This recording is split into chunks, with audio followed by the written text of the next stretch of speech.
A'a, kar ki sake ki faɗa masa. Manyan mata episode 7 ya ci gaba inda Garba ya kawo Ibrahim gidansu Na'ima. Ibrahim kuma yana tambayan baban shi yau dai zai ga maman shi ko? Sai Inugu gunsu Samira inda muka ga 'yan sanda suna kokarin karban cin hanci har su Samira suka tafi. Sai gidansu Na'ima, Garba suna magana da iyayen Na'ima, sai ga Na'ima ta fito daga ɗaki. Har ana tambayan Na'ima bata ga mijinta bane, sai ta ce ta gan shi. Suka gaisa, ya ba da wasu 'yan kuɗaɗe ya fita zuwa ga motar shi, yana mamakin yadda ya samu Na'ima. Sai aka dawo, maman Na'ima tana magana akan Garba da abin da ya ma Na'ima akan shine duk silar samun damuwar da Na'ima ta yi. Sai aka nuna mana Ibrahim da maman shi suna magana, yana mata magana akan sabuwar matar baban shi da kuma fitsarin da ya yi mata. Dawowar mu Enugu kuma, matar nan ce take ba ma 'yan sanda cin hanci. Sai aka nuna mana Samira da ya kaka da wannan matar nan mai ciki suna ta magana, sai ga wata mata ta shigo tana turanci har ta kori matan nan mai ciki daga ɗakin. Ita kuma matar tana gargaɗin siya kaka ta koma ɗakin ta saboda wacce ta zo ba ta da mutunci, tana da haɗari. Sai Laila da mijinta suna magana akan Nadia, ta ce za ta cire ta daga komai na foundation ɗin manyan mata. Har ya ce shi dai zai tafi ziyara gun maman shi, ya tafi ya bar ta a cikin gida. Sai muka ga Balkisu da saurayinta suna magana, suna hira, yana cewa ta faɗa mai abin da yake damunta saboda gaba ɗaya ya ga yanayinta ya canza. Ita kuma ta ce za ta faɗa mai amma kuma ba yanzu ba, sai ta tafi ta bar shi a tsaye. Daga nan sai aka nuna mana Balkisu tana kuka, tana faɗa ma mamanta akan saurayinta ya ce sai ta faɗa mai abin da yake damunta. Maman ta ce kar ta faɗa, kawai su je gurin su Nadia su nemi kuɗi, saboda su ma kuɗi suka karɓa suke kare laifin wannan alajin da ya mata fyaɗe. Sai muka ga mijin Laila da maman shi suna magana akan kamfanin da aka bar mishi da ya kula da shi, amma shi kuma ya nuna bai da sha'awar hakan saboda bai buƙatar komai, bai da sha'awar duk wata abubuwan duniya saboda yanzu yana da komai.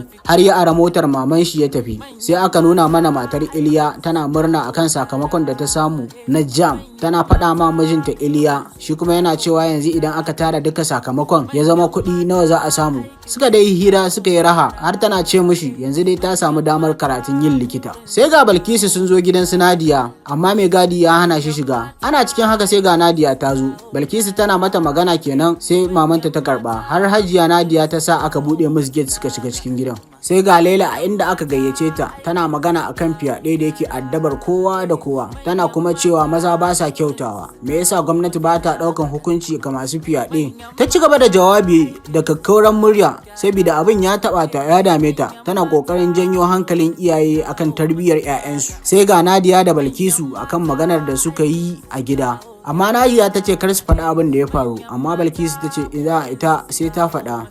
Nadia dai ta gargaɗe su akan kar ta faɗa, har ta musu barazana ga mutuwa. Ta shiga cikin ɗaki ta ebo kuɗi ta zo ta watsa musu, ta ce ga wa'annan su fara riƙewa kafin su je su lissafa dukkanin bukatunsu na aurenta. Sai muka dawo inda Laila ta ci gaba da jawabi akan janyo ma kowa hankali, har ta yi godiya bisa gayyatanta da aka yi, har ta faɗi irin ƙoƙarin da ƙungiyar manyan mata ta yi. Tana godiya, ita ma aka mata godiya, ta sauka akan dandamali. Sai Samira da ya kaka suna magana suna shawara akan su gudu daga inda suke. Muka kuma dawowa gun Laila, aka tare ta da magana a waje akan ƙoƙarin da take, ana kuma yaba mata. Ana ƙara tambayanta menene gaskiya game da takarar da ake ta magana za ta tsaya, da kuma me yake faruwa tsakaninsu da ƙawarta Nadia. Amma ita kuma ta faɗa ma 'yan jaridan nan ba ta da sha'awar yin siyasa, kuma babu abin da yake tsakaninsu da ƙawarta Nadia, har dai ta tafi. Sai muka ga mijin Laila ya zo gun Na'ima, ta fito tana ce ma mamanta ta yi bako za ta je waje, ta fita ta same shi. Inugu kuma mai cikin nan ne take masu ya kaka magana akan wahalar da ke cikin guduwan da za su yi. A takaice dai ba damar guduwa. Sai Na'ima da wanda ya zo gunta ya gayyace ta cikin mota, sai ta shiga suka ci gaba da magana. Yana ce mata yana son ta. Ta ce haba duk abin da Hajiya Laila ta mata, amma shi kuma ya ce yana son ta, amma kuma ba da aure yake son ta ba. Ta ji mamaki da maganar da ya zo mata, ta fita a cikin motar ta shiga gida tana kuka, har tana cewa dole sai ta faɗa ma Hajiya Laila abin da ya mata, saboda ita bata taɓa aikata zina ba a rayuwarta. Sai ta dawo gida tana kuka, ana ce mata lafiya kuwa, amma ta kima kowa magana, ta shiga cikin ɗaki.